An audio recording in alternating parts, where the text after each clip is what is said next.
দেখলো মৌ ঠিক চোরের মতো পা টিপে টিপে তার পিছু পিছু এতদূর চলে এসেছে। তাকে ওভাবে দেখে উজান নিজের জায়গায় স্থবিত হয়ে গেল। সে নিজের দুহাত বুকের উপর আড়াআড়িভাবে বেঁধে ভুরুজোড়া কুঁচকে অত্যন্ত গম্ভীর কণ্ঠে জিজ্ঞেস করলো, প্রবলেম কি তোমার? মাঝরাতে এইভাবে চোরের মতো আমার পিছু পিছু আসার মানে কি? একটু আগে মাত্র আচার খেয়ে ব্যথা পেয়েও তোমার কি একটু শিক্ষা হয়নি? মৌ ধীর পায়ে হেঁটে এসে উজানের একদম সামনে দাঁড়ালো। সে নিজের পায়ের আঙ্গুলের উপর ভর দিয়ে একটু উঁচু হয়ে উজানের মুখে কাছাকাছি নিজের মুখটা নিয়ে গেল। তারপর একগাল হাসি ফুটিয়ে আওড়ালো, ওহ আমার দুলহার জান, যেখানে ওনার এই পুচকি বউটাও ঠিক ওনার পিছু পিছু সেখানেই আসবে। ফাজলামো করো না পিচ্ছি, অনেক রাত হয়েছে, এখনই রুমে যাও। যাব না। কি করবেন আপনি শুনি? দেখো পিচ্ছি, আমার মাথাটা অলরেডি গরম হয়ে আছে, দয়া করে আমার রাগটা আর বাড়িও না। যাও এখান থেকে, তোমার এই সারাদিনের যন্ত্রণার পাগলামি আমি আর নিতে পারছি না। উজান কথাটা কিছুটা চড়া সুরে বলতেই ময়ের মুখে সে চপল হাসিটা এক নিমেষেই মিলিয়ে গেল। সে অত্যন্ত করুণ ও অসহায় চোখে উজানের দিকে তাকিয়ে ভাঙা গলায় জিজ্ঞেস করলো, আমি কি আপনাকে শুধু সারাদিন যন্ত্রণাই দেই? আপনাকে একটুও ভালোবাসি না?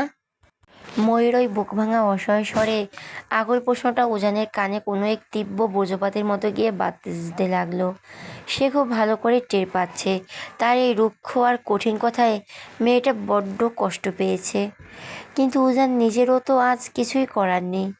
যে মেয়েকে সে নিজের মনের ভেতর থেকে ভালোবাসতে পারছে না, যাকে নিজের অর্ধাঙ্গিনী হিসেবে এখনো মেনে নিতে পারছে না, তাকে মিছে মায়া জালে জড়িয়ে নিজের দিকে এনে ভবিষ্যৎ আরও গভীরে কোনো আঘাত দিতে চায় না সে। আর ঠিক সেই কারণে সে ময়ূরী থেকে সবসময় এমন রুড আর রুক্ষ বিহেভিয়ার করে। কিন্তু এই অবুঝ মেয়েটার তো সেই গভীর সমীকরণ বোঝে না। উজান নিজের মনে সমস্ত আবেগ পাথরচাপা দিয়ে ময়ের ছলছল চোখের দিকে তাকিয়ে অত্যন্ত শীতল ও দীন গলায় বলে উঠল, কিন্তু আমি তোমার এই সস্তা ভালোবাসার বিন্দুমাত্র প্রয়োজন নেই। উজান চৌধুরীর লাইফে আর শুধু তুমি কেন, কোনো নারীর কোনো জায়গা প্রয়োজন নেই। এই উজান চৌধুরী নিজের অতীতে একলাই বাঁচতে শিখেছে আর চিরকাল একাই বাঁচতে শিখবে। তার লাইফে কোনো মানুষের সান্নিধ্যের প্রয়োজন নেই, আর না আছে কারো ভালোবাসার দরকার। আমি এই ভালোবাসা শব্দটাকে পৃথিবীর সবচেয়ে বেশি ঘৃণা করি। এই একটিমাত্র মিথ্যা শব্দ একসময় আমার পুরো লাইফটাকে তছনছ করে দিয়েছে। আমি আমার জীবনে আর দ্বিতীয়বার একই ধ্বংসলীলা দেখতে চাই না। সো প্লিজ আমাকে আমার মতো একটু একা থাকতে দাও। আমি তোমার একে রিকোয়েস্ট করছি। উজানের মুখ থেকে ঘৃণা আর একলা থাকার এই নিষ্ঠুর দাবি শোনা মাত্রই ময়ূরের চোখে বাঁধ ভেঙে গেল। তার দু চোখ বেয়ে অজস্র অশ্রুধারা গাল বেয়ে টপ টপ করে নিজে গড়িয়ে পড়তে লাগলো। সে এক পা এগিয়ে এসে উজানের শার্টের বুকটা খামচা ধরে অত্যন্ত ব্যাকুল ও কাঁদতে কাঁদতে ডুকরে উঠল, কিন্তু আমার যে আপনাকেই চাই প্রফেসর সাহেব। কিন্তু আমার যে আপনাকেই চাই প্রফেসর সাহেব, শুধু আপনাকেই চাই আমার এই জীবনে। আমি সারা জীবন আপনার ওই শক্ত বুকটার আলিঙ্গনে আবদ্ধ থেকে নিজের শেষ নিঃশ্বাসটুকু ত্যাগ করতে চাই। আপনার এই পাথুরে মনের ভালোবাসায় আমি নিজেকে রাঙাতে চাই। এই মৌ চৌধুরী নামটা শোনা মাত্রই উজান চৌধুরী নামক মানুষটাতে পরিপূর্ণ হতে চাই। আমি আপনাকে ছাড়া আর কিচ্ছু বুঝি না। কথাগুলো বলতে বলতে মৌ কান্নায় ভেঙে পড়ল। সে যে এই নিষ্ঠুর মানুষটাকে একটুখানি ভালোবাসার জন্য বড্ড বেশি কাঙাল। তাকে ঘিরেই স্বপ্ন বুনে ফেলেছে, একটা সুখের সংসার গড়ে চেয়েছে। ঠিক তখনই উজান ময়ের খুব কাছাকাছি ঝুঁকে এলো। উজান নিজের কণ্ঠে গম্ভীর করে অত্যন্ত কর্কশ গলায় আওড়ালো, শোনো মেয়ে, তুমি নিজের মনে মনে যেটা চাও বা যে স্বপ্ন দেখছো, তা উজান চৌধুরী এই জীবনে কোনোদিনও পসিবল নয়। বিগত কয়েকটা দিন তোমার সাথে আমি একটু ভালো বিহেভিয়ার করেছি বা চোখে টেনে দিয়েছি, মানে এই নয় যে আমার এই শক্ত মনে তোমার জন্য কোনো গভীর ফিলিংস বা ভালোবাসা কাজ করে। ওটা শুধুমাত্র আমার দায়িত্ববোধ ছিল, অন্য কিছু নয়। এই উজান চৌধুরী দেখিয়ে দেবে যে কোনো নারীর মায়া বা ভালোবাসা ছাড়াও চিরকাল একাই বেঁচে থাকতে পারে। সো নিজের এই মায়া দয়া অন্য কোথাও গিয়ে দেখাও। উজানের এই চরম শেষ বাক্যটি ময়ের বুকে তীরের মতো বিঁধল। শক্তি যেন নিমিষেই হারিয়ে গেল। বুকের ভেতরটা এক অসহায় আশঙ্কায় ধড়পড় করছে। চোখ দুটো থেকে অনবরত নোনা জল গাল বেয়ে গড়িয়ে পড়তে লাগলো।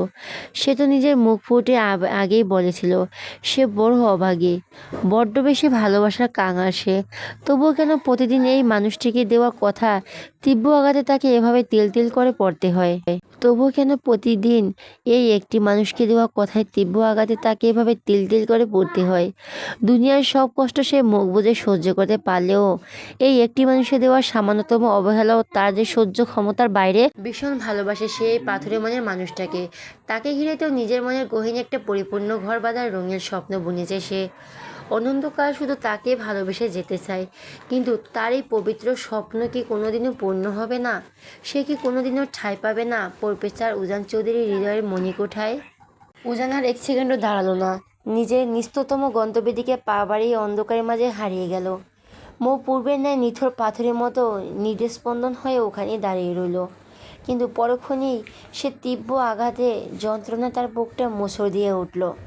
যন্ত্রণায় তীব্র বেগ সহ্য করতে না পেরে সে ওখানে শক্ত মেঝের উপরে লুটিয়ে পড়ল। বুকটা যেন ফেটে যাচ্ছে তার। অথচ ময়ূর এভাবে মাটিতে লুটিয়ে পড়ে যাওয়া পরেও উজান একবারের যেন পেছন ফিরে তাকালো না। কত শত রঙিন স্বপ্ন বুনেছিল মৌ, অথচ সেই স্বপ্নের প্রসাদে আজ এক নিমেষে ভেঙে চূর্ণ বিচূর্ণ হয়ে গেল। সে মেঝেতে বসে চাতক পাখির মতো তৃষ্ণার্ত চোখে উজানের চলে যাওয়ার পথের দিকে তাকিয়ে রইল। ভালোবাসার দহন বুঝি এমনটাই ভয়ানক হয়? সে আজ বুঝতে পারছে। লোকটার এই সামান্য রুক্ষ কথাতে তার বুকটা এভাবে ভেঙে যাচ্ছে। অথচ 14 বছর আগে যখন শিরিন ওনাকে ধোঁকা দিয়েছিল, তখন ওনার ঠিক কতটা কষ্ট হয়েছিল, কতটা যন্ত্রণার পাহাড় বুকে চেপে মানুষটা আজও বেঁচে আছে। কিছুক্ষণ পর মন নিজের চোখে জলটুকু মুছে অত্যন্ত ক্লান্ত ও ধীর পায়ে নিজের রুমের দিকে হেঁটে গেল।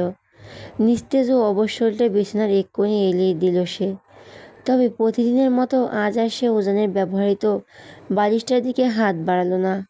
মানুষটাকে জড়িয়ে ধরে ঘুমানোর সেই চিরচেনা অভ্যাসটা আজ সে জোর করে চেপে রাখলো। আজ থেকে সে একাই ঘুমানোর অভ্যাস করবে, কিন্তু এই কঠিন চেষ্টায় সে কতটুকু সফল হবে তা কেবল উপরওয়ালাই জানে।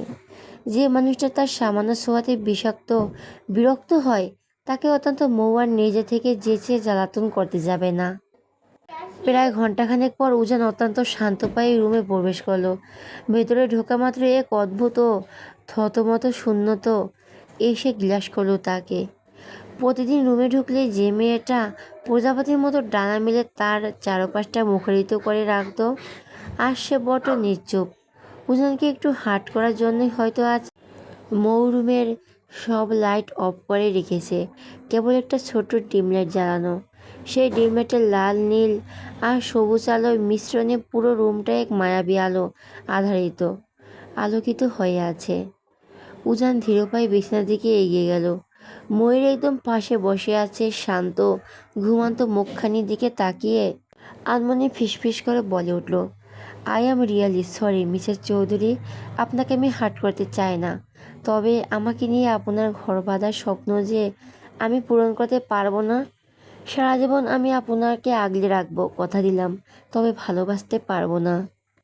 উজান খেয়াল করলো অতিরিক্ত কান্নার ফলে ময়ূরের চোখ মুখ একদম ফুলে লাল হয়ে আছে, এমনকি সেই পায়েও। তার বড্ড মায়া হলো। সে ড্রয়ার থেকে একটা পেনকিলার স্প্রে এনে ময়ূরের সেই ব্যথাপ্রাপ্ত পায়ে আলতো করে স্প্রে করে দিল এবং নিজের দুহাত দিয়ে পরম যত্নে মালিশ করে দিতে লাগলো। সে নিজের এই ছন্নছাড়া ও অভিশপ্ত জীবনে কোনো নারীকে জড়াবে না বলেই সে দীর্ঘ এতগুলো বছর নিজের মাতৃভূমিতে পা রাখেনি। কোনো দিন কোনো নারীকে আপন করতে পারবে না বলেই সে বিয়ের মতো পবিত্র শব্দকেও সারা জীবন এড়িয়ে চলছে। অথচ আজ পরিবারের নেওয়া একটা ভুলের কারণে এই নিষ্পাপ পুচকে মেয়েটাকে তার পাশে এসে কতই না কষ্ট পেতেই হচ্ছে। উজান মালিশ শেষ করে ময়ের মুখের দিকে তাকানোর জন্য যেই না একটু কাছে এগিয়ে গেল, আর ঠিক তখনই ঘুমিয়ে করে সজোরে নিজের পা চালিয়ে উজানের বুক বরাবর এক মস্ত বড় লাথি বসিয়ে দিল মৌ। উজান সামলাতে না পেরে একদম ছিটকে বেড থেকে নিচের মেঝেতে ধপাস করে পড়ে গেল। মেঝেতে পড়ে গিয়ে কিন্তু উজান একটু রাগ করলো না, বরং নিজের বুকের উপর হাত রেখে আনমনে হেসে উঠল। এটা তো তার এই পিচ্ছি বিড়াল বাচ্চার রোজগার কাণ্ড। ঘুমের ঘরে প্রতিদিন রাতে তাকে বইয়ের হাতের চড় আর পায়ে লাথি খেতেই হয়। তার কপাল ভালো যে আজ পর্যন্ত সে বিছানা থেকে নিচে পড়ে যায়নি। আজই প্রথম রেকর্ড হলো, অথচ এই অবুঝ মেয়েটা নিজেই জানে না সে গভীর ঘুমের ঘোরেও তার এই গম্ভীর প্রফেসর বরটাকেই কতটা ভালোবাসায় আর অত্যাচারে জ্বালাতন করে রাখে। অবশ্য এতে উজান বিন্দুমাত্র বিরক্ত হয় না, বরং এই অদ্ভুত সুখানুভূতি তার ভেতরে কাজ করে। উজান মেঝে থেকে ধীরে ধীরে উঠে দাঁড়ালো, তারপর আবারও বিছানায় এগিয়ে গিয়ে অত্যন্ত সাবধানে মোয়ের নরম কোমরটায় নিজের শক্ত দুহাত আঁকড়ে ধরল এবং এই খেসকা টানে তাকে নিজের চওড়া বুকের মাঝে জড়িয়ে নিল। উজানের সে পরিচিত উষ্ণ ছোঁয়া পাওয়া মাত্রই মৌ ঘুমের ঘুরে এক তৃপ্তির নিঃশ্বাস ফেলে কোনো এক কবুজ পাখির বাচ্চার মতো উজানের বুকের ভিতর নিজের পরম সুখ খুঁজে নিয়ে শান্ত হয়ে গেল। পরের দিন সকাল, উজান নিজের কালো বাইকটা নিয়ে যেই না ভার্সিটির মেইন গেট দিয়ে ভেতরে ঢুকলো, অমনি ক্যাম্পাসের সাধারণ স্টুডেন্ট থেকে শুরু করে লেডি টিচাররা পর্যন্ত সবাই হা করে তার দিকে তাকিয়ে রইল। করিডোরের এক কোণে দাঁড়িয়ে আড়াল থেকে উজানের এই রাজকীয় এন্ট্রি আর মেয়েদের এই হা করা তাকিয়ে থাকা পাহারা দিচ্ছিল মৌ। মুখে সে কাল রাতে কথা বলেনি বটেও, যে উজানকে আর রাতে বিরক্তও করেনি, কিন্তু এই পাগল মানুষটাকে চোখের আড়াল করে রাখা কি আর তার পক্ষে সম্ভব? সকালবেলা ঘুম থেকে ওঠার পরও সে উজানকে ইচ্ছে মতো জ্বালিয়ে এসেছে, আর এখন আবার এখানে চোরের মতো লুকিয়ে পাহারা দিচ্ছে। ময়ূর মতো বাইরের এই ডাইনি মেয়েগুলোর অনেকগুলোর চোখ তার হ্যান্ডসাম বডির উপরে লোলুপ দৃষ্টিতে তাকিয়ে আছে, কিন্তু এই মিসেস উজান চৌধুরী বেঁচে থাকতে ওসব অন্য মেয়েদের ডাল গলতে সে কিছুতেই দেবে না।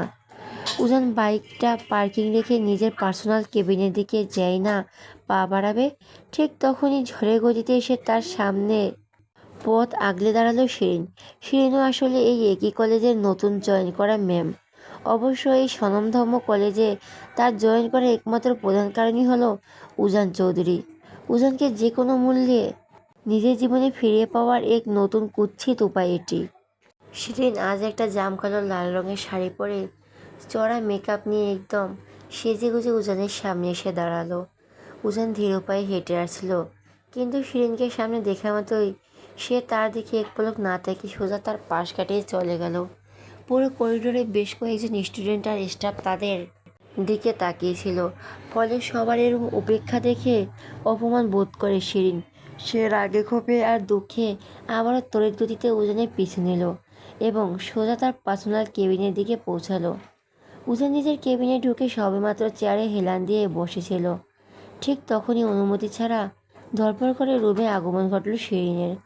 তাকে ভেতরে ঢুকতে দেখা মাত্রই উজানের ভুরু জোড়া কুঁচকে কপাল চওড়া হয়ে গেল।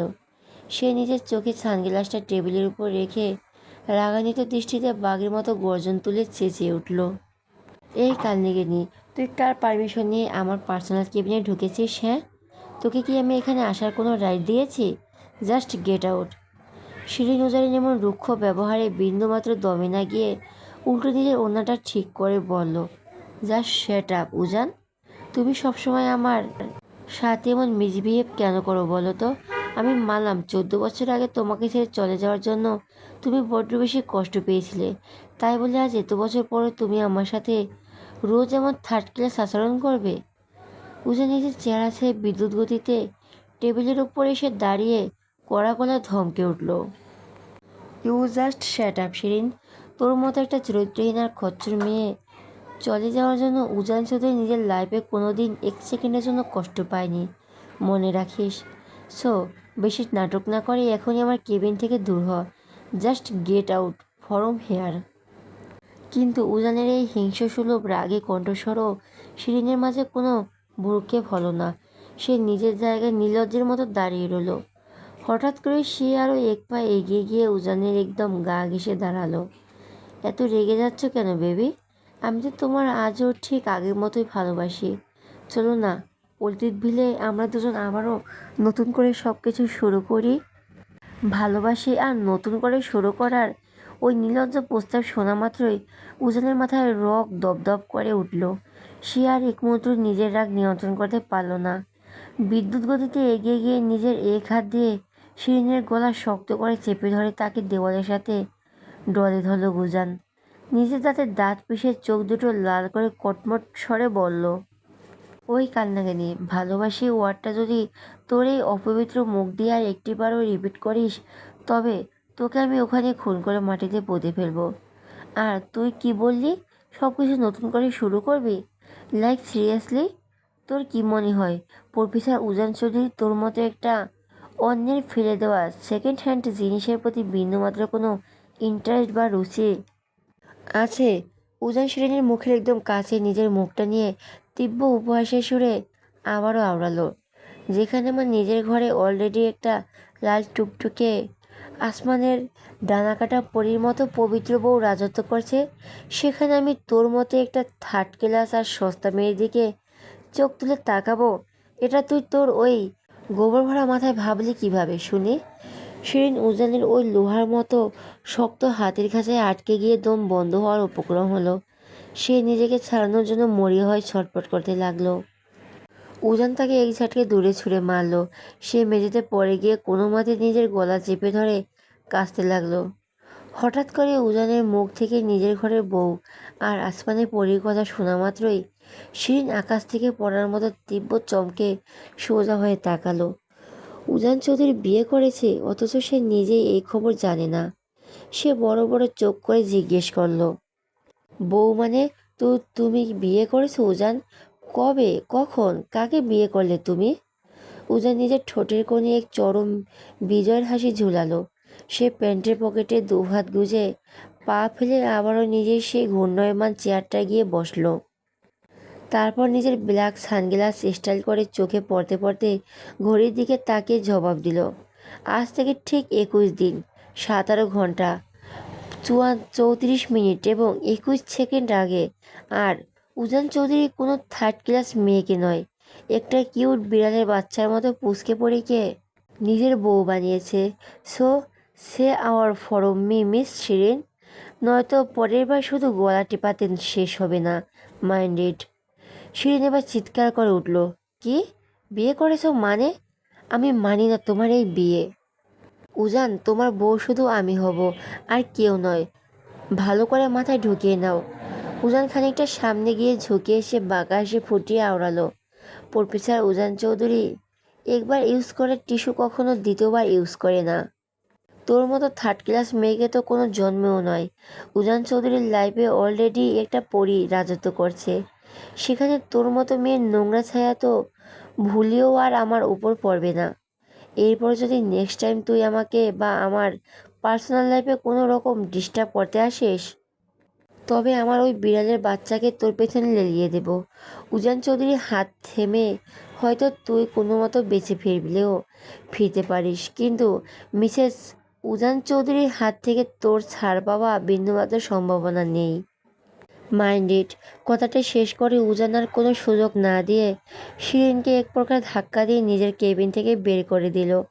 তারপর ধীর পায়ে এসে নিজের ঘূর্ণায়মান চেয়ারটা আরাম করে বসলো। নিজের দু চোখ বন্ধ করে এক অস্থির দীর্ঘশ্বাস ফেলল সে। অন্তঃপর ঠোঁটের কোণে এক চিলতে মৃদু হাসি ফুটিয়ে শান্ত স্বরে আওড়ালো, পিচ্ছি, এদিকে এসো। কিন্তু কেবিনের ভেতর থেকে কোনো সাড়া শব্দ এলো না। উজান আগের মতো চোখ বন্ধ রাখা অবস্থাতেই এবার গলার স্বর কিছুটা গম্ভীর করে বলে উঠল, কি হলো? পুচকি বিড়ালের বাচ্চা নিয়ে থেকো, লক্ষ্মী মেয়ের মতো সামনে আসবে নাকি আমি নিজে গিয়ে টেনে নিয়ে আসব? করার নির্দেশ শোনা মাত্রই কেবিনের এক কোণে থাকা বড় পর্দায় আড়াল থেকে গুটি গুটি পায়ে ভেজা বিড়ালের মতো বের হয়ে এলো মৌ। তার ড্যাব ড্যাব করে বড় বড় চোখ দুটোতে তখন এক আকাশ বিস্ময় আর কৌতূহল। সে উজানের এই কেবিনে আসার আগে এখানে এসে লুকিয়েছিল, অথচ মানুষটার চোখ বন্ধ রেখে তাকে এক নজর না দেখেই একদম নিখুঁতভাবে বুঝে ফেল মৌ এখানে আছে। উজান এবার নিজের চেয়ার ছেড়ে উঠে দাঁড়ালো। সে মৌয়ের সামনে গিয়ে এক ঝাটকায় মৌকে দুহাতে উঁচু করে তার সামনে থাকা বড় টেবিলটার ওপর বসিয়ে দিল। তারপর সে নিজে আবারও নিজের চেয়ারটায় গিয়ে আরাম করে বসলো। মৌ তখনও পুরো হাঁ করে অবাক দৃষ্টিতে তাকিয়ে আছে দেখে উজান শব্দহীন হাসলো। মৌ এবার অত্যন্ত মিনমিনিয়ে স্বরে বলল, আচ্ছা প্রফেসর সাহেব, আপনি কিভাবে বুঝলেন যে আমি ওই পর্দার আড়ালে লুকিয়ে আছি? তুমি যে শুধু এখানে লুকিয়ে রয়েছ উজান চৌধুরী কেবল ততটুকুই জানে না। তুমি যদি আমার নজর থেকে 10 মাইল দূরেও থাকো না কেন, তবু কোনো রকম দ্বিধা ছাড়াই উজান চৌধুরী বলে দিতে পারবে তার ওই পুচকি বউটা সেখানে বসে বসে কি ফাজলামো করছে। মৌ এবার উজানের চোখের দিকে নিজের গভীর দৃষ্টি স্থির করলো। অত্যন্ত আকুল ও নরম সুরে প্রশ্ন করলো, প্রফেসর সাহেব, আপনি তো আমায় একটুও ভালোবাসেন না, তাহলে কেন আমার প্রতিটা? এবার উজানের চোখের দিকে নিজের গভীর দৃষ্টি স্থির করলো। অত্যন্ত আকুল ও নরম সুরে প্রশ্ন করলো, প্রফেসর সাহেব, আপনি তো আমায় একটুও ভালোবাসেন না, তাহলে কেন আমার প্রতিটি আগমন আপনি আগে থেকে টের পেয়ে যান? কেন আমাকে সবসময় আগলে রাখেন? কেন আমার কষ্টে আপনিও কষ্ট পান? ময়ের মুখে ভালোবাসার ওই অবুঝ প্রশ্নটা শোনা মাত্রই উজানের মুখের ভেতর চতুর হাসি এক নিমিষে উধাও হয়ে গেল। সে গম্ভীর গলায় মনে করিয়ে দিল, গতকাল রাতে কথাগুলো এত তাড়াতাড়ি ভুলে গেলেন মিসেস উজান চৌধুরী? কথাটা বলা মাত্রই ময়ের মুখটা আবারও এক নিমেষে বেলুনের মতো চুপসে গেল। ঠিক তখনই কাল রাতে উজানের সেই নিষ্ঠুর ও পাথরের কথাগুলো তার কানের কাছে কর্ণকুণ্ডের মতো বিকট শব্দে বাজতে লাগলো। তার বুকের ভেতরটা আবারও অভিমানে ভারী হয়ে উঠল।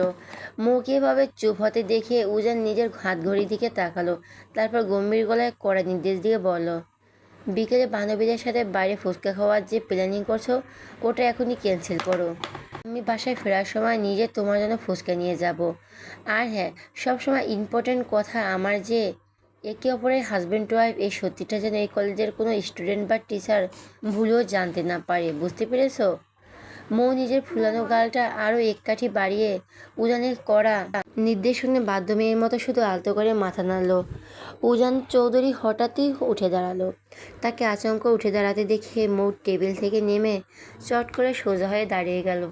কিন্তু উজান কিছু বুঝে ওঠার আগেই এক তীব্র আকুলতায় মৌ দুহাত বাড়িয়ে উজানকে আষ্টে পৃষ্ঠে জড়িয়ে ধরল। উজানের শার্টের বুকটা নিজের ছোট ছোট হাতের মুঠোয় শক্ত করে খামচে ধরে অত্যন্ত কাতর ও ভাঙা গলায় বলে উঠল, আপনি ভালোবাসেন না সেটা না হয় মেনে নিলাম, কিন্তু দোহাই আপনার, কখনো এই আমিটাকে একা করে মাছ দড়িদায় ফেলে দিয়ে চলে যায়েন না। আমাকে আপনাকে যে আমি নিজের জীবনের চেয়ে অনেক বেশি ভালোবাসি। আপনি না এই দুনিয়া আমার আর কোনো কিছুর প্রয়োজন নেই। আপনার মনের ভেতরে আমার জন্য ভালোবাসা না থাকলেও চলবে, শুধু আমি আপনার বউ হয়ে আপনার নামের পাশে বেঁচে থাকতে চাই। আমার এই একমাত্র অধিকারটুকু প্লিজ অন্য কোনো নারীকে দিয়ে দিয়েন না। আমি অন্য কারো বুকে আপনাকে কিছুতেই সহ্য করতে পারবো না, মরে যাব আমি। দিব্য চমকে উঠে ময়ের দিকে তাকালো। হুট করে এই মেয়েটার কী হলো যে কিছুই বুঝতে পারছে না। ময়ের এই আকুল আত্মনাদ আর হারানোর ভয় এক পলকে উজানের ভেতর শক্ত পুরুষিলিয়া অহংকারের যেন বাড়িয়ে দিল। সে নিজের অজান্তে ময়ের পিঠের উপর আলতো করে হাত বুলিয়ে দিতে লাগলো এবং তার মাথায় হাত রেখে অত্যন্ত ফিসফিসানি জিজ্ঞেস করলো, কি হয়েছে পিচ্ছি? মৌ কোনো কথা বলো না। সে শুধু উজানের বুকে নিজের মুখটা আরও গভীরভাবে গুজে দিল। উজান এক দীর্ঘশ্বাস ফেলে নিজের দু হাত দিয়ে মরিচ চিবুকটা আলতো করে উঁচিয়ে মুখখানা নিজের দিকে ঘুরিয়ে নিল। চোখ তুলতেই দেখলো ময়ের বড় বড় বড় চোখ চিকচিক করছে। মনে হচ্ছে একটু নাড়া পেলে বুঝে শ্রাবণধারা নামবে। মেয়েটার চোখের এই নোনা জল উজান কোনোভাবে সহ্য করতে পারে না। কিন্তু কেন? উজান নিজের মনে এক মস্ত বড় প্রশ্নের মুখোমুখি হলো। সে তো মনে মনে মৌকে নিজের বউ হিসেবে স্বীকারই করতে চায় না। মৌ তো তার জীবনে কেবলই এক বড় দায়িত্ব আর ফ্যামিলির চাপিয়ে দেওয়া এক বন্ধন মাত্র। তাহলে কেন এই মেয়ের চোখের সামনে দুপোঁটা চোখের জল দেখেও তার নিজের বুকের ভেতরটা অমন তীব্র হাহাকার করে ওঠে? এটা কি শুধু দায়িত্ববোধ, নাকি নিজের অজান্তেই ওই পুচকি বিড়ালের বাচ্চার জন্য তার পাথরের মনে এক মায়ার জাল তৈরি হচ্ছে? উজান তার বেশি কিছু ভাবতে পারল না। এসব গভীর অনুভূতি নিয়ে ভাবা তার নিজের শরীর তৈরি আর রুলসের বাইরে। তবুও বারবার এই মেয়েটার মায়াবী মুখটার দিকে তাকিয়ে তার মাথা ঘুরঘুর করে। হঠাৎই নিজের ভাবনার ঘোর কাটে উজান স্থির হয়ে গিয়ে থামলো মই শুকনো সেনান ঠোঁটের দুটো দিকে। পিচ্ছি, কথা বলছো না কেন? মুখটা অমন শুকনো দেখাচ্ছে কেন তোমার? মৌ এবার ছোট্ট বাচ্চাদের মতো উজানের শার্টের বুকে নিজের নাকটা ঘষে নিল। আপনাকে আনা থেকে কেউ কেড়ে নিতে চাচ্ছে। আপনি যদি আমাকে নিঃস্ব করে চলে যান তাহলে আমি বাঁচব কীভাবে? উজান মৌয়ের মুখে এমন বোকা বোকা কথা শুনে মৃদু হাসলো। সে মৌয়ের কপালে আলতো করে নিজের আঙ্গুল দিয়ে একটা টোকা দিয়ে বলল, উজান চৌধুরীর মুখে এমন দুর্বল কথা তো একদম মানায় না। সে তো সহজে ভেঙে পড়ার মেয়ে নয়। আজ হঠাৎ কী হলো? আপনার তো স্বাদের প্রিয় জিনিস বাইরে থেকে কেউ এসে কেড়ে নিতে চাইলেই কি আপনি তাকে এভাবে প্রশ্নই আসে না। মৌ এক ঝাটকে উজানের মুখ থেকে নিজেকে ছাড়িয়ে সোজা হয়ে দাঁড়িয়ে গেল। সে নিজের নাকটা উঁচিয়ে বেশ কড়া গলার তেজ দেখিয়ে বলে, যেখানে আমি আমার ইউসে একটা সামান্য সুতা কাউকে কখনো দেব না, সেখানে আপনাকে তো অন্য কারোর সাথে শেয়ার করার প্রশ্নই ওঠে না। দেখে নেব আমি ওই ডাইনি দুটোকে। আমার বরের দিকে নজর দিলে এক ঝাটকের মাথার চুল টেনে একদম ছিঁড়ে কদম ফুল বানিয়ে ফেলবো। রাগে ফুঁসতে ফুঁসতে নিজের হাত দুটো মুঠো করে কথাটি বলল মৌ। অতিরিক্ত রাগের কারণে এক মুহূর্তে তার ফর্সা নাকের ডোকাটা একদম পাকা টমেটোর মতো টকটকে লাল হয়ে গিয়েছে। তবে পরক্ষণই উজানের মুখের দিকে তাকিয়ে সে হুট করে মিষ্টি হাসি ফুটে আদুরে স্বরে আওড়ালো, ভীষণ ভালোবাসি আপনাকে দুলাজান। আপনি শুধু আমার, অনলি এই মৌ চৌধুরীর, আর কারো নন। এই কথাটি বলেই মৌ সেখান থেকে এক মুহূর্ত দাঁড়ালো না। উজানের সামনে নিজের লজ্জাটুকু আড়াল করতে সে এক প্রকার ঝড়ে গতিতে দৌড়ে কেবিন থেকে বেরিয়ে চলে গেল। উজান তার ওই চপল ও পাগলাটাকে চলে যাওয়ার পথের দিকে তাকিয়ে নিজের মনে এক তৃপ্তির মুচকি হাসি হাসলো। তারপর নিজের পরবর্তী ক্লাস নেওয়ার জন্য করিডোরের দিকে বেরিয়ে গেল। ক্লাস শেষ হতে মৌ আর মেয়ের হাফ টাইমের বিরতি একসাথে ক্যাম্পাসের মেইন ক্যান্টিনের দিকে চলে গেল। দুজন মিলে হালকা কিছু স্ন্যাক্স আর কোল্ড ড্রিঙ্কস খেয়ে আড্ডা শেষ করে ক্যান্টিন থেকে বের হলো। মৌ মেহেরের কাঁধে নিজের একটা হাত রেখে পুরো ক্যাম্পাসটা ঘুরে ঘুরে দেখতে লাগলো। অবশ্য ক্যাম্পাস ঘুরে দেখা কথাটি বলে একটু ভুলই হবে, কারণ মৌয়ের চোখ দুটো আসলে পুরো মাঠ জুড়ে ছদ্মবেশে শুধু তার গম্ভীর প্রফেসর বর উজান চৌধুরীকে খুঁজে বেড়াচ্ছিল। ঠিক তখনই এক ঝড়ো বাতাসের মতো হুট করে পাশ থেকে কেউ একজন এসে চরম শক্ত হাতে মৌয়ের ফর্সা কবজিতে আঁকড়ে ধরে এক মস্ত বড় হ্যাঁচকা টান দিল। আচমকে এমন আতর্কিত ও হিংস্র হামলায় মৌ প্রথমে ভীষণ ভয় পেয়ে নিজের চোখ মুখ একদম খিচে বন্ধ করে ফেলল। তবে পরের মুহূর্তে যখন সে নিজেকে সামনে নিয়ে ধীর পায়ে চোখ মেল, দেখলো তার অতি পরিচিত বকে যাওয়া লম্পট ছেলে জিহাদ অত্যন্ত নির্লজ্জের মতো তার সামনে দাঁড়িয়ে আছে। আর ঠিক এই ধস্তাধস্তির মাঝেই চোখের পলকে তাদের দুজনকে কেন্দ্র করে চারপাশে ডজন ডজন স্টুডেন্ট এসে এক মস্ত বড় গোল বৃত্ত তৈরি করে ভিড় জমালো। মেহের মৌকে এভাবে আটকে পড়তে দেখে দূর থেকে এক প্রকার দৌড়ে মৌয়ের পাশে এসে দাঁড়ালো। তখনও নিজের জায়গায় পুরো স্তম্ভ ও নিথর হয়ে দাঁড়িয়ে আছে। সে আসলে আর 10টা সাধারণ মেয়ের মতো নয়, বরাবরই একটু অন্য ধাঁচের মেয়ে। ছেলেদের সাথে অযথা মাখামাখি করা, কাছাকাছি থাকা বা ছেলেদের সাথে ফ্রেন্ডশিপ করাটা সে ছোটোবেলা থেকে একদমই পছন্দ করে না। সেখানে এই ভর দুপুরে কলেজের মাঝখানে দাঁড়িয়ে জিহাদ নামের একটা ছেলে তার হাত স্পর্শ করার ধীনতা দেখিয়েছে। এটা ভাবতেই মেয়েটির ফর্সা কপালে রাগের এক তীব্র ঝরা ঝিলিক ফুটে উঠল। ছেলেটা গত প্রায় মাস দুয়েক ধরে ক্লাসে কিংবা করিডোরে শুধু মৌয়ের দিকে লোলুপ দৃষ্টিতে তাকিয়ে থাকে। অবশ্য মৌয়ের আগে এভাবে তেমন একটা পাত্তা দেয়নি, কারণ তার মধ্যে সুন্দরী মেয়ের দিকে ক্যাম্পাসে কত বন্ধুই তো হাঁ করে তাকিয়ে থাকে। ওসব নিয়ে মাথা ঘামানোর মতো ফালতু সময় তার নেই। তো আজ এই ছেলেটা কোন সাহসে তার প্রশ্রয়ে সবার সামনে তার হাত টেনে ধরার মতো এত বড় স্পর্ধা দেখালো। মৌ মনে মনে ঠিক সেটাই ভাবছিল। হঠাৎ করেই সবার মুখে গুঞ্জন থামিয়ে জিহাদ অত্যন্ত নাটকীয় কায়দায় মৌয়ের সামনে এসে হাঁটু করে বসে পড়ল। তারপর পকেট থেকে একটা পুরো লাল টকটকে গোলাপ ফুল মৌয়ের দিকে বাড়িয়ে দিয়ে পুরো মজুল স্টাইলে বলে উঠল, আই লাভ ইউ মৌ। তোমাকে আমি সত্যি সত্যি অনেক বেশি ভালোবাসি।